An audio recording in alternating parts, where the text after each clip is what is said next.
Okay, I've got what I think is my last iteration of this. Here's my 3D printed rudder cable exit fairing.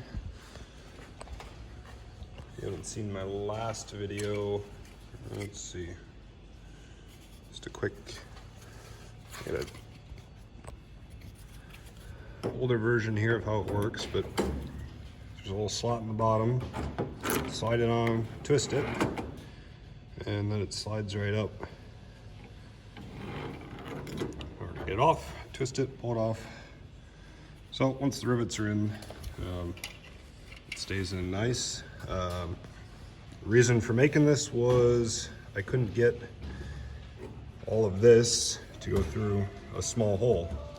So I had to come up with a different design. Latest update, there's a little, real small thin piece over here that kind of goes up and covers the leading edge there, where likely you'll have to cut a little more extra material. So that's what I got. Let me know if you like it. Might print a couple extra. I'll send to someone if they want it.